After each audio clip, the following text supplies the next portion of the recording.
नमस्कार, स्वागत है आपका सिटी न्यूज़ काशीपुर पर। मैं हूं आपके साथ हर्षिता।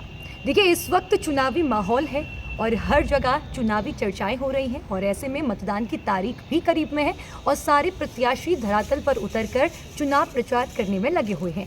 इसी कड़ी में हमारे साथ इस वक्त है भाजपा युवा जो नेता हैं वो यहाँ पे हमारे साथ उपस्थित हैं, जिनका नाम है शक्ति प्रकाश अग्रवाल जी। सर, सबसे पहले तो स्वागत है आपका। बहुत धन्यवाद मैम, सर, बहुत बहुत स्वागत। मेरा पहला सवाल आपसे यही रहेगा कि आप एक युवा हैं और युवा के दृष्टिकोण से आप क्या देखते हैं अभी का चुनावी माहौल? देखिए मैम, ऐसा है, जो भाजपा की नीतियां रही हैं वो हमेशा पॉजिटिव माइंडसेट की रही है।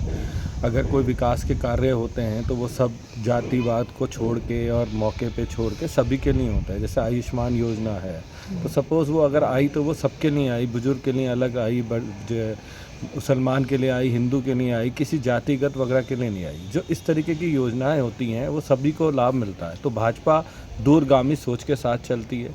लेकिन सर, यही वही विरोधियों का कहना ये है कि जो भी योजनाएं आती हैं वो जनता तक नहीं पहुंचती हैं, कोई काम नहीं हुआ है। भाजपा हमेशा विकास को लेकर बात करती है, लेकिन विकास यहाँ पे कहीं दिखा नहीं है। देखिए, ये कहना उनका गलत है। एक तो जो भी टोटल हमारा आज की तारीख में डिमांड होती है वो हमेशा इस तरीके की रहती है कि बहुत ज़्यादा लोगों को अपेक्षाएं हो जाती हैं। एक सीमित बजट होता है, सीमित संसाधन होते हैं, उसमें कुछ काम प्रायोरिटी पे होते हैं, कुछ लेटर ऑन होते हैं।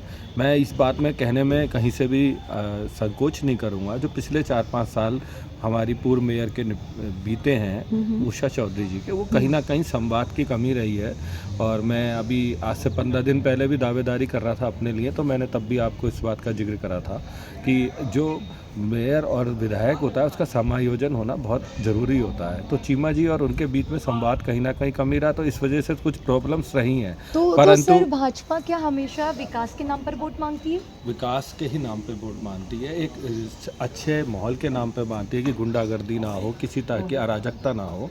आपने अपने आस पड़ोस की उत्तर प्रदेश की सरकारों में सपा की गवर्नमेंट रही, तो आपने देखा होगा कितनी लूटपाट, छीना झपटी, ये सारे कार्य इस तरीके से, गाड़ी रोक लेना, ये रोक लेना। ओके सर, व्यापारियों को लेकर क्या कहेंगे? यहाँ पे जो माहौल है इस वक्त आप देख रहे हैं, जो मेन मार्केट है उनके लिए काफ़ी समस्या बढ़ी हुई है, व्यापारियों के लिए स्पेशली। अब उनके लिए क्या मतलब देखिए ना, जो हमारी व्यापारियों की डिमांड रहती थी वो हमेशा सबसे ज़्यादा रहती थी जल भराव की। जो जल भराव की समस्या के लिए अब लक्ष्मीपुर माइनर का जो अंडरग्राउंड उन्होंने पाइपलाइनिंग चालू करी है, उससे क्या होता था, ओपन होने पे ओपन ड्रेनेज में बहुत सारा कचरा आदि इकट्ठित होता था और जिस वजह से जल भराव की समस्या आती थी और उसे सफाई करना पड़ता था।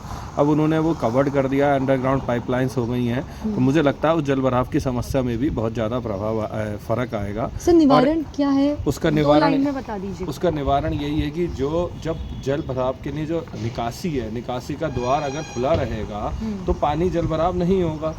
आज की तारीख में उसकी समय पे सफाई होती थी, परंतु लोगों ने अतिक्रमण कर रखे थे। वो अतिक्रमण कुछ दूर भी हुए हैं हाई कोर्ट की गाइडलाइंस के बाद। और अब जो ये अंडरग्राउंड हो जाएगा तो उसमें जल भराव, कूड़ा करकट आदि इकट्ठा ही नहीं होगा। तो मुझे लगता है ड्रेनेज सिस्टम बहुत प्रॉपरली चलेगा। ठीक है सर, मैं एक सवाल करना चाहूँगी, वो मेरा आखिरी सवाल रहेगा और हम हर किसी से ये पूछ रहे हैं।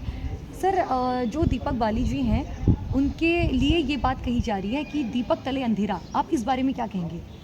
नहीं, ऐसा कोई दीपक तले अंधेरा, ये आपका कोई स्लोगन गलत लग रहा है। मुझे लग रहा है ये विरोधियों का कहना है, विपक्षियों का कहना है। मैं वही कहना चाह रहा हूँ, विपक्षी कोई भी बात का गलत मैसेज फैलाते हैं। दीपक जी ने अपने टाइम पे जब शुरुआत करी थी, बहुत संघर्षशील और बहुत विकासशील व्यक्ति रहे हैं। उनके परिवार एक छोटे से परिवार से आता था। उन्होंने अपना एक टाल से जीवन चालू करने के बाद रियल इस्टेट से लेके और नाम कदा करा।